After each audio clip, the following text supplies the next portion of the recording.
Assalamualaikum warahmatullahi wabarakatuh. Perkenalkan, nama saya Bima Eka Prasetya, NIM 234011109, kelas D Ekonomi Syariah. Di sini saya akan menyampaikan materi tentang mata kuliah Sejarah Peradaban Islam, tentang sejarah peradaban Islam masa dinasti Aghlabiyah, Fatimiyah, dan juga Ayyubiyah. Nah, sejarah perkembangan politik, sosial, dan budaya di wilayah-wilayah tertentu yang dikuasai oleh dinasti-dinasti ini.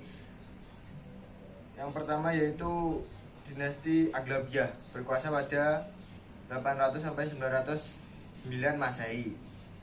Letaknya di wilayah Ifriqiya yang meliputi sebagian besar wilayah Tunisia modern dengan sebagian Aljazair. Aghlabiyah merupakan pemerintahan gubernur yang diangkat oleh kekhalifahan Abbasiyah di Baghdad. Fokus utamanya yaitu ekspansi dan penstabilitas wilayah, termasuk perlindungan terhadap serangan bangsa Berber. Nah, pengaruh penyebaran Islam di wilayah tersebut adalah pengaruh budaya Arab dan Islam di bidang seni, arsitektur, dan juga ilmu pengetahuan. Berikutnya dinasti Fatimiyah. Ini berkuasa pada tahun 909 sampai 1171 Masehi. Berpusat di Kairo, Mesir, dan menguasai sebagian besar wilayah Levant dan Ifriqiya. Didirikan oleh Syiah Ismail yang mengklaim keturunan Ali dan Fatimah yang diakui sebagai Imam Mahdi. Membangun kota Kairo sebagai pusat pemerintahan dan pusat ilmu pengetahuan. Kemudian dinasti Ayyubiyah yang berdiri pada tahun 1171 sampai 1150 Masehi. Nah, wilayahnya ini ada di Mesir, Suriah, dan sebagian besar wilayah Levant. Didirikan oleh Salahuddin Al-Ayyubi atau Saladin setelah merebut kembali Yerusalem dari pasukan Salib pada tahun 1187. Dinasti ini dikenal karena melawan invasi Salib dan membangun kestabilan politik di wilayah tersebut. Pengaruh dari dinasti ini yaitu Salahuddin Al-Ayyubi terkenal karena toleransinya terhadap kelompok agama lain dan menghormati hak-hak minoritas, peningkatan pembangunan, dan pemeliharaan infrastruktur. Periode ketenangan relatif dan stabilitas wilayah tersebut. Yang materi berikutnya yaitu sejarah Perang Salib dan sejarah invasi Mongol ke dunia Islam.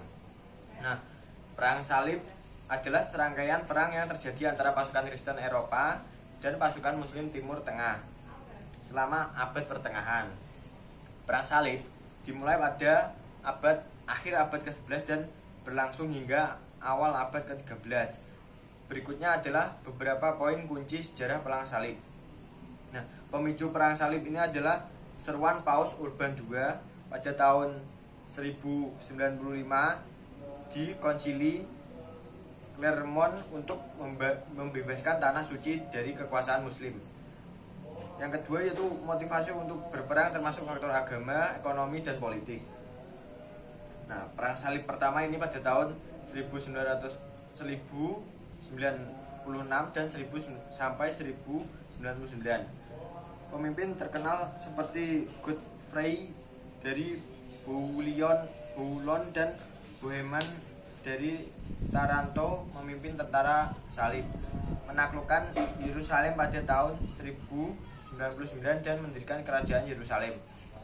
Perang Salib kedua ini pada tahun 1147 sampai 1149. Dipicu oleh kekalahan EDC oleh Zengi, dipimpin oleh tokoh terkenal seperti Raja Louis dari Prancis dan Kaisar Corona III dari Jerman. Perang Salib ketiga pada tahun 1189 sampai 1192.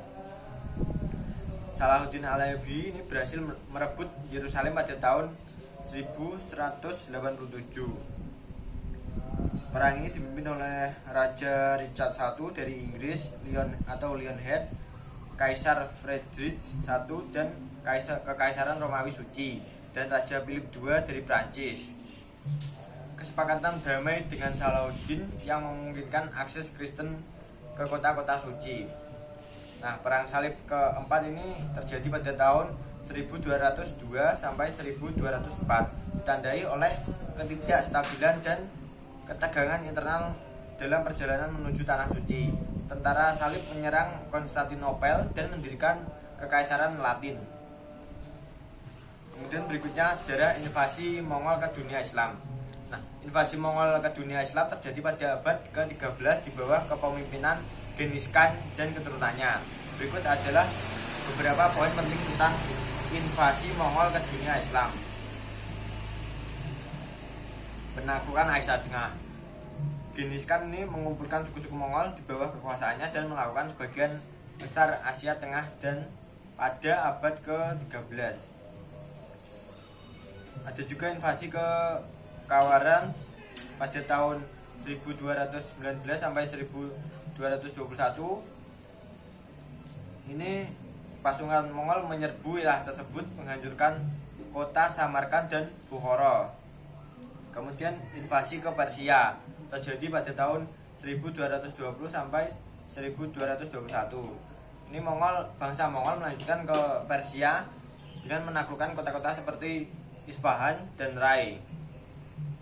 Kemudian invasi ke Mesir pada tahun 1250. Pasukan Mongol di bawah Hulagu Khan menyerbu wilayah Mesir yang dikuasai oleh Kekaisaran Ayyubiyah. Mereka menaklukkan dan menghancurkan Aleppo dan Damaskus. Kemudian materi berikutnya yaitu Kerajaan Mughal di India adalah salah satu periode puncak peradaban Islam di Subenia, India.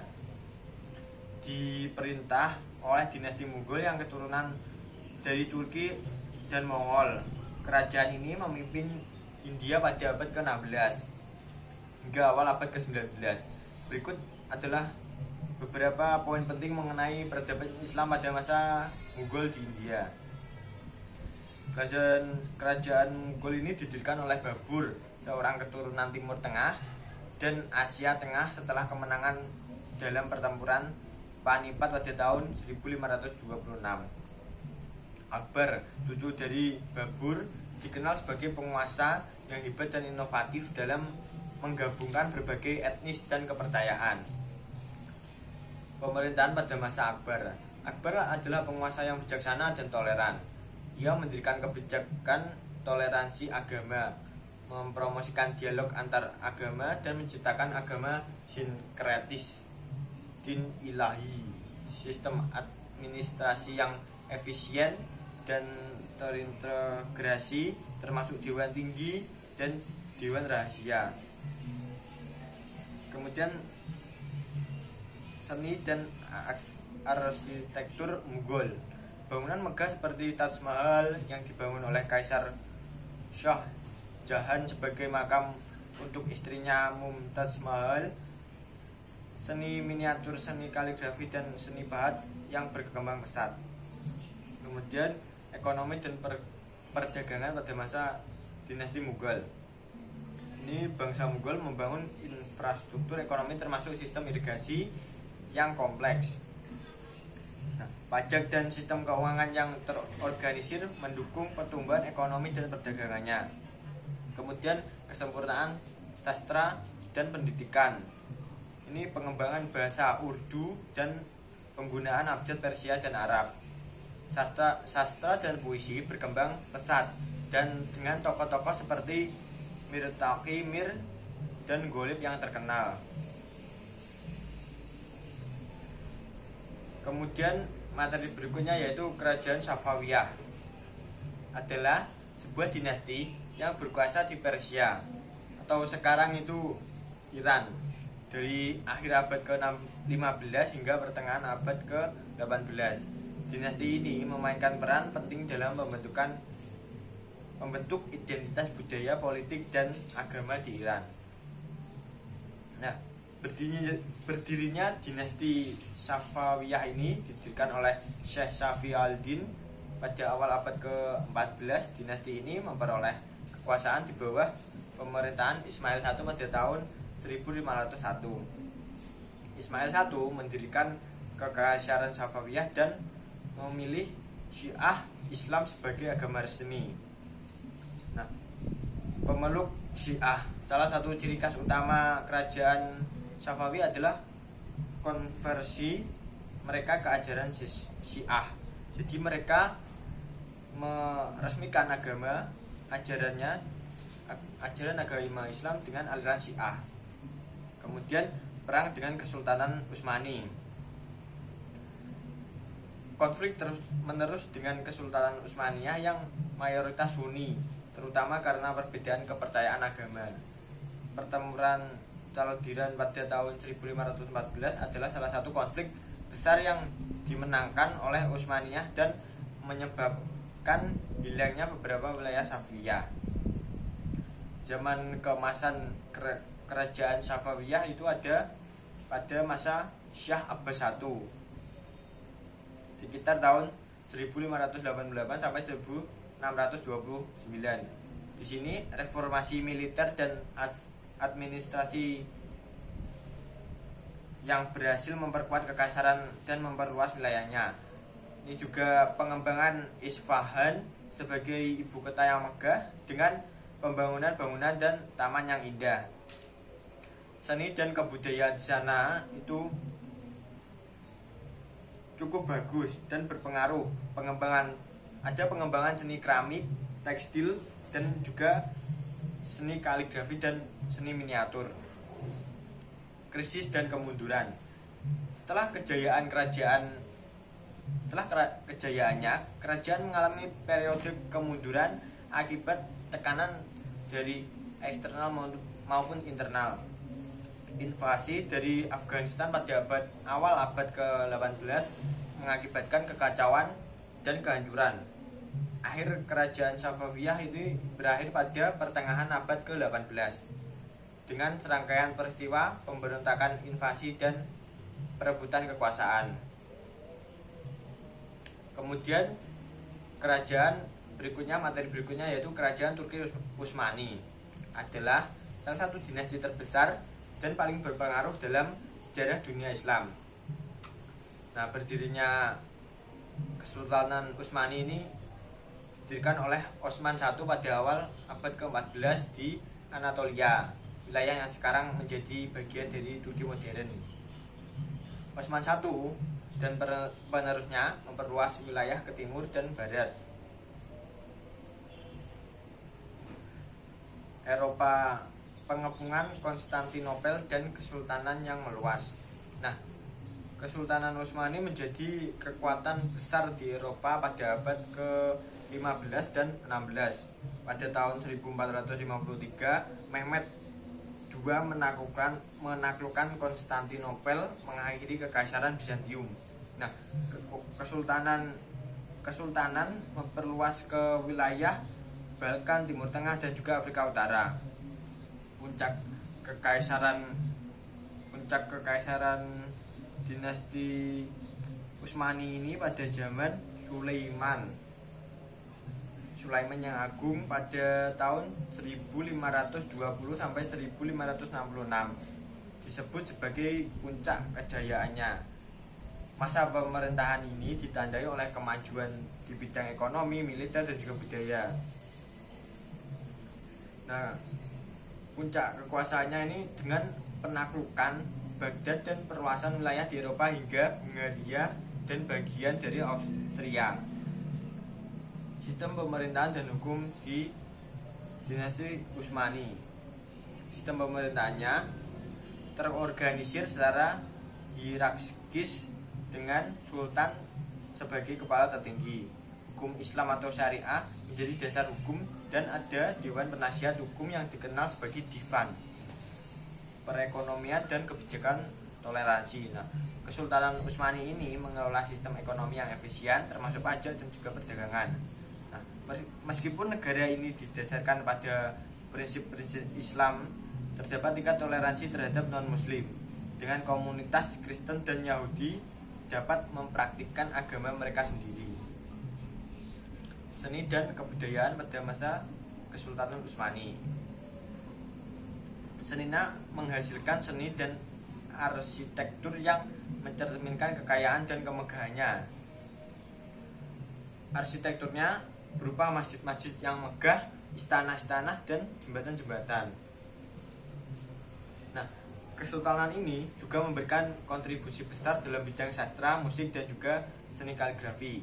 Penurunan dan akhir kekuasaan Kesultanan Utsmani mulai mengalami kemunduran ini pada abad ke-17. Serangkaian kekalahan militer, reformasi yang tidak memadai, dan tekanan eksternal menyebabkan penurunan kekuatan kesultanannya. Nah, kesultanan ini secara resmi dihapus pada tahun 1922 setelah berakhirnya Perang Dunia Pertama dan pendirian Republik Turki oleh Mustafa Kemal Atatürk.